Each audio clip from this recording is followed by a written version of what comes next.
Assalamualaikum warahmatullahi wabarakatuh. Alhamdulillah wa syukrulillah la hawla wa la quwata illa billah. Asyhadu an la ilaha illallah wahdahu la syarikalah wa asyhadu anna Muhammadan abduhu wa rasuluh. Allahumma salli wa sallim wa barik ala Muhammad wa ala alihi wa ashabihi wa man tabi'ahum bi ihsanin ila yaumiddin. Yang saya hormati Wakil Rektor Universitas Muhammadiyah Surabaya, manajemen dari Apartemen Melati, Mas Dipo dan seluruh jajaran yang saya hormati, Bapak Ibu seluruh pejabat struktural Universitas Muhammadiyah Surabaya, Bapak Ibu dosen dan TKP Universitas Muhammadiyah Surabaya, serta mahasiswa yang hadir pada pembukaan milad ke-39 Universitas Muhammadiyah Surabaya yang saya cintai, saya banggakan. Alhamdulillah, kita bersyukur pada Allah yang masih memberikan kesempatan pada kita untuk hadir dalam pembukaan milad ke-39 kampus sejuta inovasi, yaitu kampus yang kita cintai, Universitas Muhammadiyah Surabaya. Semestinya tanggal milad kampus kita adalah 9 Maret tahun 2023, maka besok kampus kita berusia 39 tahun. Tapi karena saya besok ada acara ke Yogyakarta, saya minta untuk pembukaannya dimajukan pada siang hari ini. Jadi memang merangkap menjadi ketua BWM itu tugasnya lebih banyak lagi, ya. Saya bilang ke teman-teman, mulai hari Sabtu sampai visitasi FKG kemarin mungkin kurang tidur, ya. Karena hari Sabtu itu saya menghadiri Musda Lamongan sampai jam 2 dini hari. Saya pulang sampai rumah jam 3 dini hari Ahad, mandi, sholat, kemudian langsung Ahad pagi ke Mojokerto jam 6. Kemudian terus ke Blitar untuk menghadiri Musda, dan bahkan Sabtu malam Minggu itu saya tidak tidur sama sekali itu, ya. Tapi karena menjadi tugas atau konsekuensi dari terpilih menjadi ketua BWM, ya itu harus saya lakukan. Jadi saya besok ke Jogja, Sabtu nanti ke Gresik 2 acara, hari Ahad ke Bojonegoro mulai Ahad pagi sampai Musda sampai selesai, mungkin sampai malam. Senin ke Malang, Selasa ke Gresik, jadi ya itu luar biasa. Tapi saya nikmati saja, kurang rileks gitu, ya. Ternyata enggak ringan jadi ketua persyarikatan gitu, ya. Butuh jam terbang untuk bisa menyesuaikan. Saya tidak sambutan, tapi saya ingin menyampaikan pidato milad, ya, yang seperti tahun-tahun sebelumnya. Baik Bapak Ibu hadirin yang saya hormati, sebelum saya membacakan isi pidato milad ini tebel, ya. Ini tebel. Tapi karena memang tulisannya fontnya besar-besar. Kalau enggak besar saya enggak kelihatan gitu loh. Makanya saya minta ini yang paling besar tulisannya. Ini dari jauh itu sudah bisa baca ini. Sebelum saya membacakan isi pidato milad ini, izinkan saya membaca surat Al-Baqarah ayat 286. Allah berfirman, la yukallifullahu nafsan illa wus'aha. Allah tidak membebani seseorang melainkan sesuai dengan kesanggupannya. Ayat tersebut saya jadikan pengantar pidato saya, karena ayat tersebut selama ini menjadi pegangan saya dalam membesarkan kampus Universitas Muhammadiyah Surabaya. Kampus ini menjadi seperti sekarang ini, merupakan buah dari semangat pantang menyerah. Ada keringat yang terus bercucuran, ada dedikasi yang tak mengenal waktu, dan ada sikap ikhlas yang selalu menghiasi perjalanan kampus ini. Perayaan milad seperti ini penting kita lakukan, karena milad ini bisa menjadi momentum bagi kita semua untuk merefleksikan apa yang telah kita capai dan apa yang akan kita lakukan ke depan. Hari ini atau besok, kampus yang kita cintai ini telah berusia 39 tahun.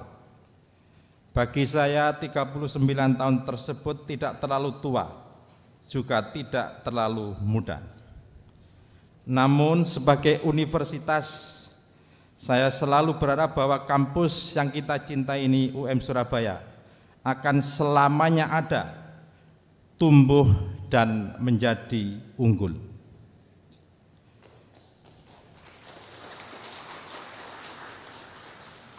Kalau ada yang bagus harus tepuk tangan ya.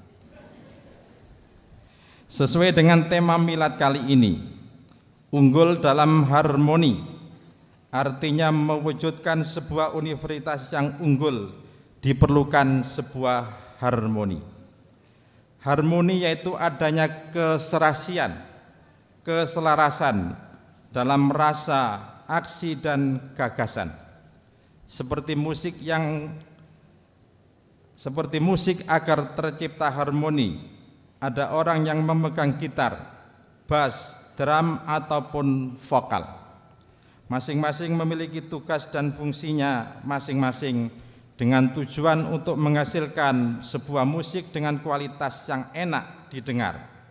Sama halnya di kampus kita ini, setiap orang memiliki tugas masing-masing, tetapi tugas itu bukan untuk kepentingan pribadi, melainkan untuk menghasilkan sebuah keselarasan dengan yang lain. Kita serasi dan selaras dalam bekerja dan aksi untuk kepentingan UM Surabaya. Dengan cara itulah predikat unggul insya Allah dapat kita capai.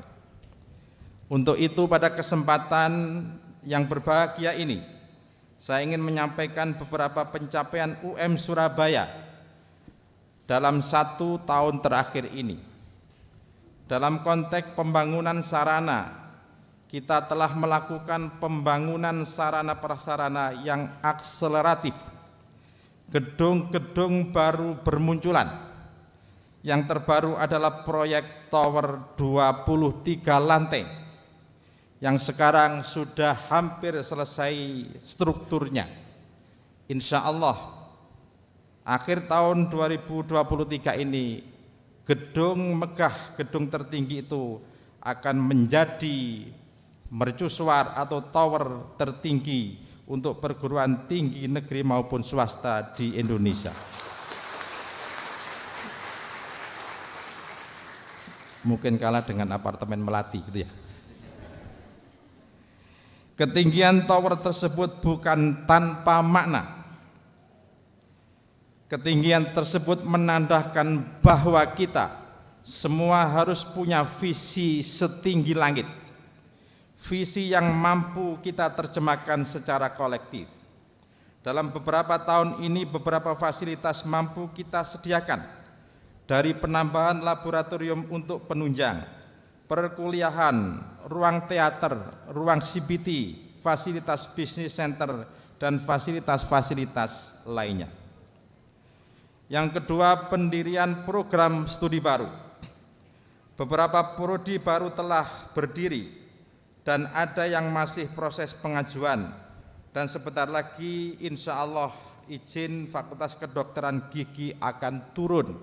Mudah-mudahan menjadi berkah di bulan suci Ramadan tahun ini. Karena kemarin dari hasil visitasi dan sesuai dengan pleno dari tim asesor, maka Fakultas Kedokteran Gigi ada prodi sarjana kedokteran gigi dan prodi profesi gigi semuanya memenuhi syarat. Bahkan ada salah satu asesor dari Bali yang mengatakan fasilitas kita ini sudah over standar. Maka inilah yang membahagiakan kita semua. Insya Allah prodi-prodi unggulan akan ada di kampus kita, kampus Universitas Muhammadiyah Surabaya.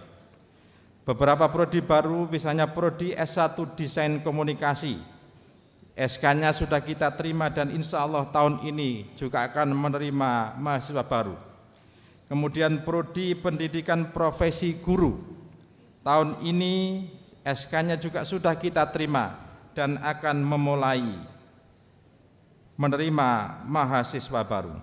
Bukan tidak mungkin ada prodi-prodi baru yang akan kita dirikan. Tentu kita akan melihat peluang dan tuntutan zaman yang dapat dijawab oleh prodi-prodi terkait. Peluang-peluang seperti inilah yang perlu kita lihat ke depan. Ketika peningkatan prestasi, selama 1 tahun terakhir ini UM Surabaya telah meraih berbagai prestasi. Di antaranya lebih dari 232 prestasi mahasiswa dari tingkat nasional maupun internasional. Hibah penelitian maupun pengabdian yang telah diraih oleh dosen UM Surabaya, baik hibah dari Kemendikbudristek maupun Badan Riset Inovasi Nasional atau BRIN. Beberapa prestasi unggulan mahasiswa di antaranya: 1. Meraih medali emas WIPA dengan produk inovasi Aiko Cegah Stunting di Turki dari mahasiswa Fakultas Kedokteran. Yang kedua, meraih medali perunggu dalam kejuaraan dunia IFSC World Cup di Seoul dari mahasiswa manajemen. Yang ketiga, meraih 4 medali emas, 1 perak dan 2 perunggu dalam kejuaraan internasional ASEAN University Games di Thailand kategori panjat tebing mewakili Pusat Prestasi Nasional Kemendikbudristek. Yang keempat, meraih 7 medali emas, 6 medali perak dan 4 medali perunggu dalam kejuaraan International Championship di Jawa Barat kategori pencak silat. Tepuk tangannya kurang keras.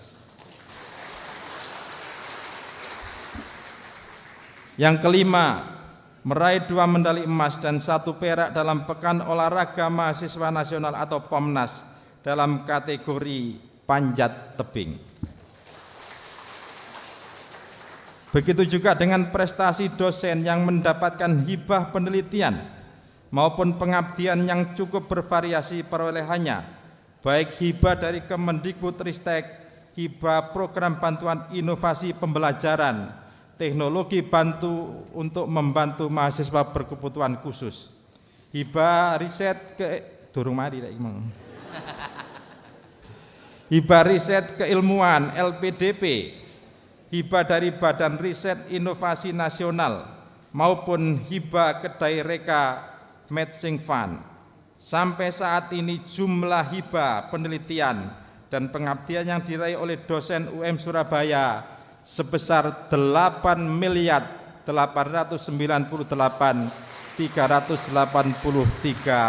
juta. Sedangkan untuk publikasi Scopus yang dihasilkan oleh dosen sampai saat ini sebanyak 413 artikel. Semoga ini terus bertambah dan meningkat baik secara kualitas maupun kuantitas.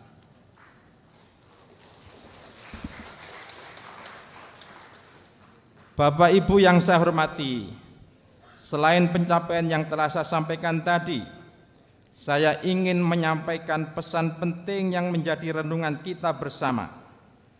Tahun ini adalah tahun yang luar biasa bagi saya. Semangat saya pantang menyerah untuk senantiasa membicarakan kampus ternyata membuat saya juga diamanai tugas berat dari Perserikatan Muhammadiyah, yakni menjadi Ketua Pimpinan Wilayah Muhammadiyah Jawa Timur.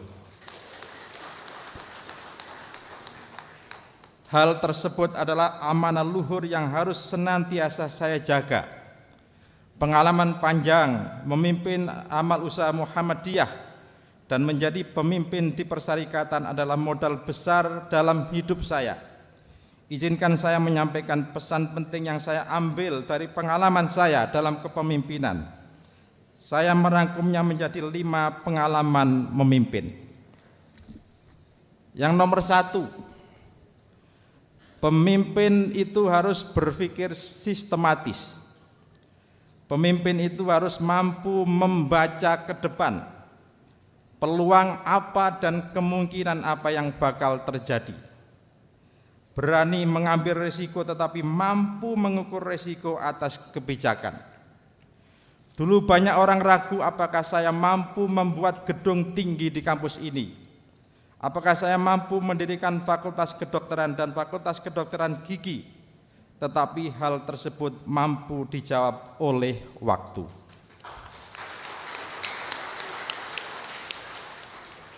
Pemimpin itu, yang kedua, pemimpin itu harus mampu berpikir jangka panjang.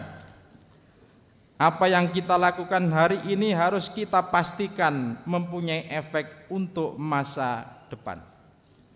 Termasuk kami mendirikan FK, mendirikan FKG, dan prodi-prodi yang lain tentu dengan hitungan itu akan berefek bagi pengembangan kampus yang kita cintai ini di semua aspek, baik untuk pengembangan sarana prasarana, kesejahteraan, dan lain-lain. Apa yang ada pada hari ini adalah buah dari berpikir beberapa tahun yang lalu. Gedung yang megah berdiri beberapa prodi-prodi unggulan adalah manifestasinya. Yang ketiga, pemimpin itu harus caring.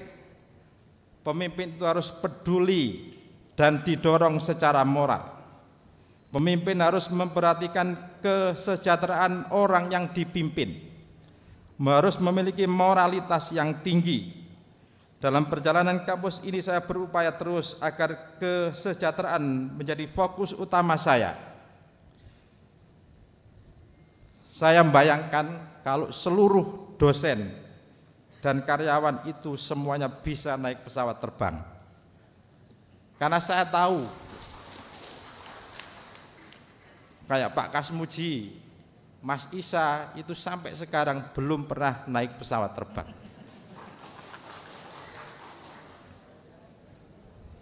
Maka mau tidak mau, sebelum saya mengakhiri masa jabatan saya, wis pokoknya numpak pesawat terbang, embuh nanti gak ruh, kan begitu ya.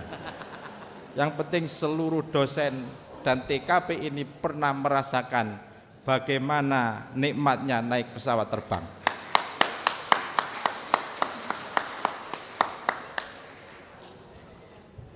Entah ke Bali atau mungkin ke Jogja atau mungkin ke Solo atau ke Jember, yang penting naik pesawat terbang.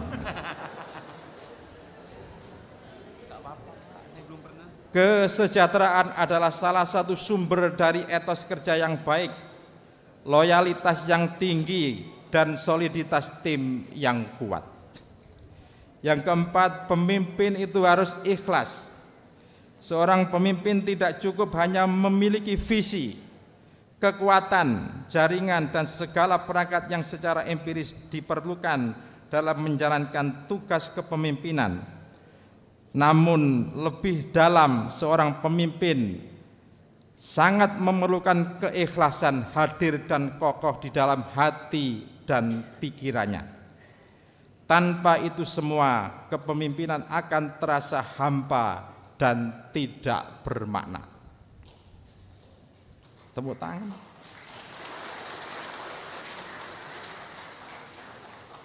Pemimpin itu membutuhkan keberanian moral, berjuang untuk tujuan yang lebih tinggi, bersiap untuk menantang status quo atau bahkan membuat pengorbanan pribadi.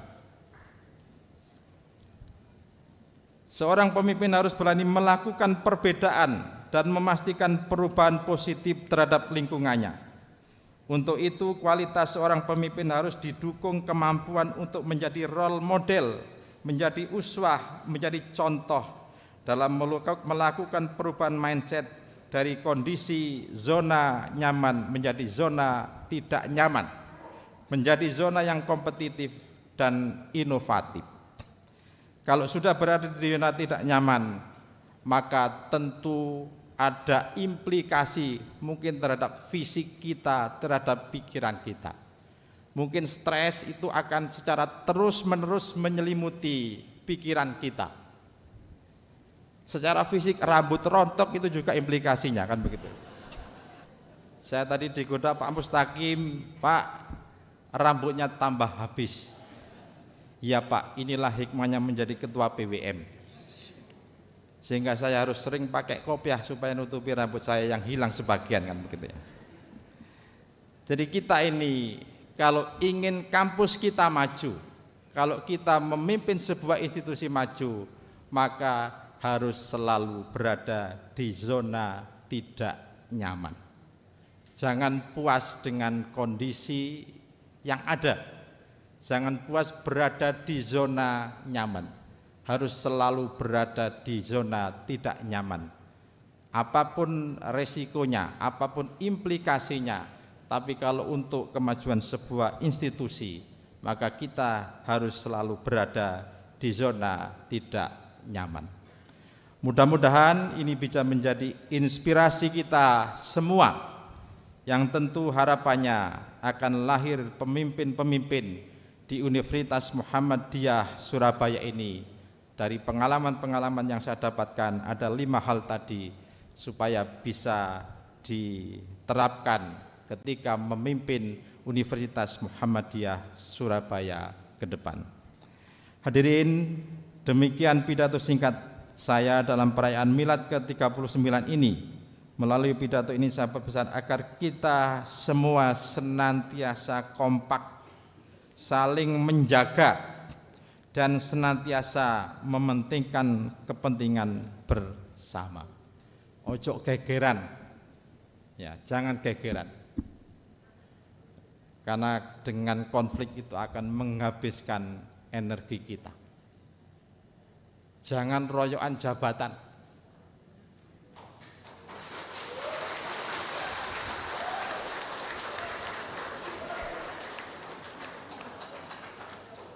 Rektor itu cuma 1, tapi kalau dosen itu bisa sampai ribuan.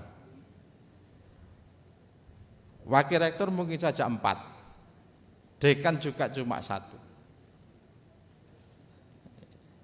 Maka hati kita ini harus kita tata betul, melapangkan diri untuk menjadi apa saja. Berkhidmat di Muhammadiyah itu tidak harus menduduki jabatan yang tinggi, tetapi ketika kita diamanati dengan jabatan yang tinggi, maka kita siap untuk berkorban, kita siap untuk berjuang semaksimal mungkin. Ini sengaja saya sampaikan, bukan berarti saya mau berhenti jadi rektor, tidak. Saya masih lama Pak Ridwan, Pak Mutakir, masih 1 tahun lebih saya ini. Tetapi pelan-pelan saya ingin apa yang kita capai, karena saya sudah 10 tahun 3 bulan, pas besok saya menjadi rektor pertama kali 9 Desember tahun 2012. Maka ketika 9 Maret tahun 2023 ini saya tepat menjadi rektor 10 tahun 3 bulan.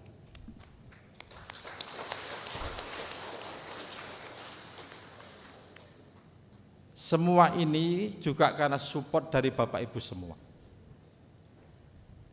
Bukan karena saya pribadi, tetapi juga karena dukungan dari seluruh sivitas akademika, mahasiswa, dosen, pejabat struktural, dekan, wakil rektor, yang semuanya selama ini sangat mensupport saya sehingga suasana menjadi kondusif, suasana menjadi harmoni.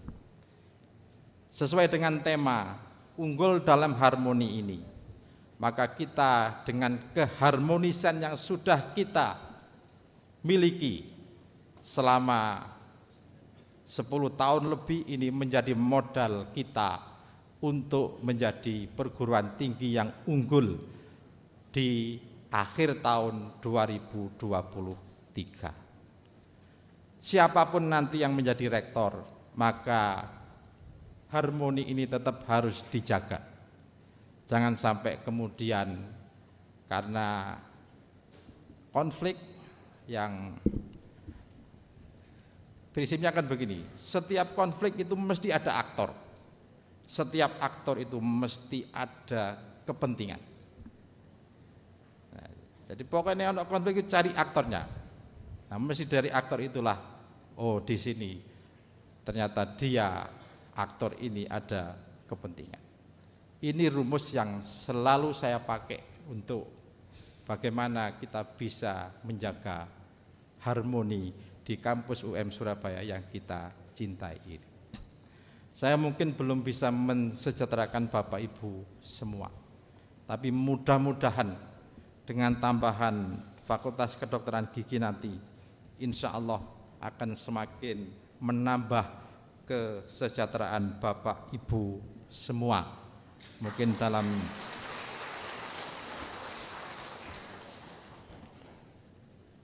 nanti Bu Endah didaftar saja yang belum pernah naik pesawat. Didaftar semua. Yang sudah enggak usah. Ya. Enggak tahu nanti dibawa ke Jakarta. Pokoknya yang belum pernah naik pesawat sudah didata saja Pak Ma'ruf ya. Bagaimana caranya? Pokoknya saya sebelum sudah tidak menjadi rektor, semua karyawan UM Surabaya ada mungkin dosen semuanya sudah pernah merasakan naik pesawat.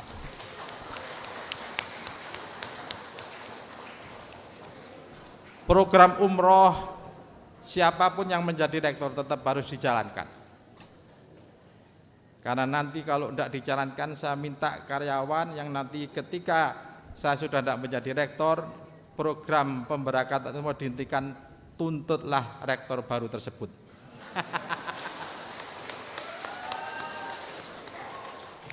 Saya sebagai ketua PWM siap untuk mengusulkan pemberhentian ke PP Muhammadiyah. Jadi itu, ya artinya kan ya tetap saja kata direktur, tapi ya podo wae kan begitu ya.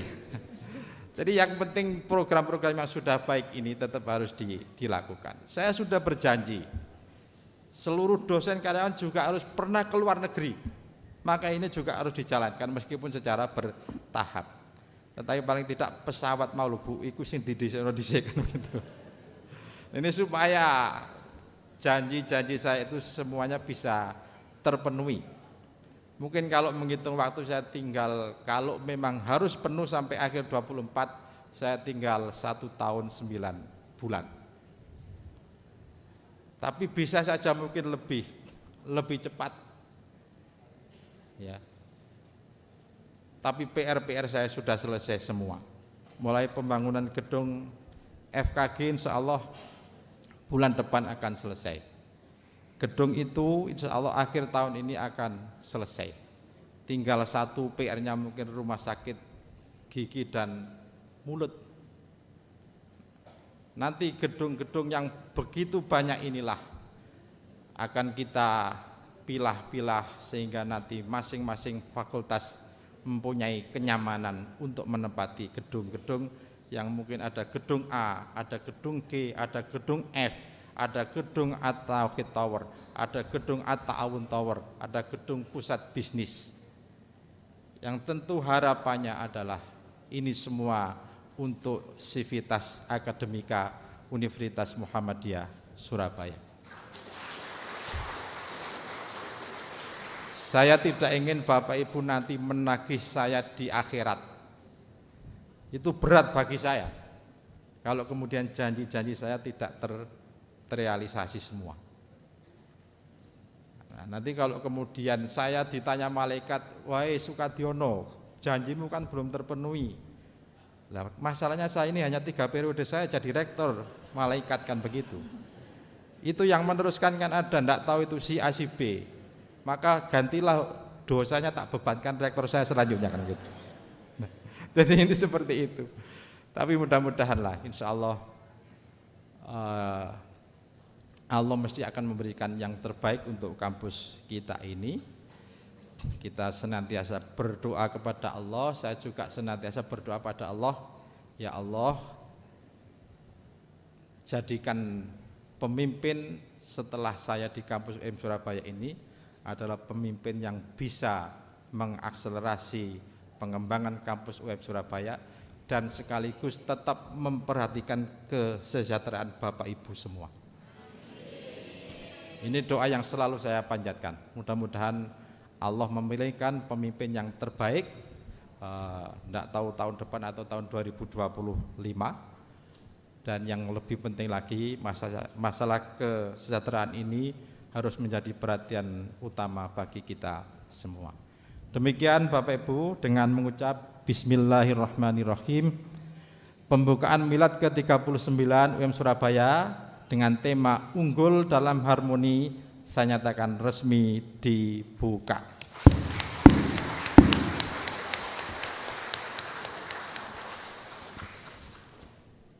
Sing rukun ya. Saya itu kalau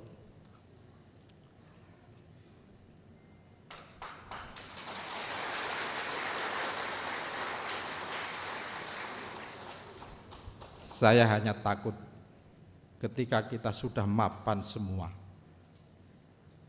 terus timbul konflik, itu yang saya takutkan. Maka kalau sudah ada konflik, mesti kita akan lari lagi ke jurang, kembali ke seperti yang dulu. Maka ini harus dijaga betul, keharmonisan ini yang selalu saya takutkan.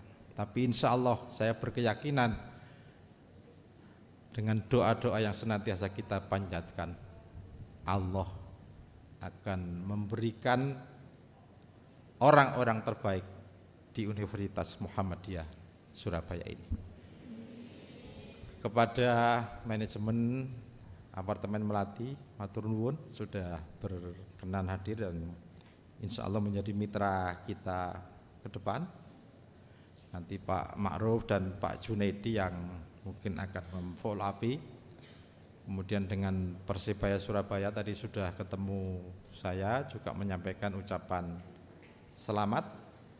Dan yang lebih penting lagi, sebentar lagi kita akan memasuki bulan suci Ramadan. Muhammadiyah sudah menetapkan tanggal 1 Ramadan adalah tanggal 22 ya Pak Amri ya? 23 ya? 23 Maret tahun 2023. Dan insya Allah kita akan mengadakan kajian Ramadan tanggal 6 April ya. Nah inilah kajian Ramadan yang senantiasa ditunggu Bapak Ibu semua, karena pada hari itu adalah pembagian tunjangan hari raya.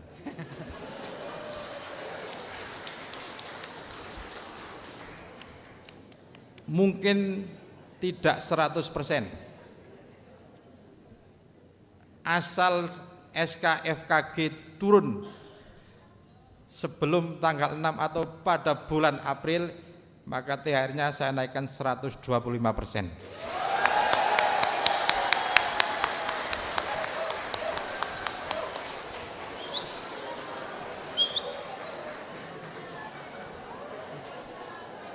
Ini sebagai bentuk kesyukuran. Bentuk kesyukuran, termasuk nanti mahasiswa insya Allah akan juga mendapat apa yang kita, sebagai bentuk kesyukuran kita akan berbagi semua, baik dengan dosen, karyawan maupun dengan mahasiswa yang aktif dalam organisasi kemahasiswaan. Nek mahasiswa biasa gak usah. Kalau yang aktif insya Allah akan ada penghargaan khusus sebagai bentuk rasa syukur kita kepada Allah. Mudah-mudahan Ramadan tahun ini menjadi berkah bagi Universitas Muhammadiyah Surabaya. Nasrun minallah wa fathun qarib wa basyiril mu'minin. Wassalamualaikum warahmatullahi wabarakatuh.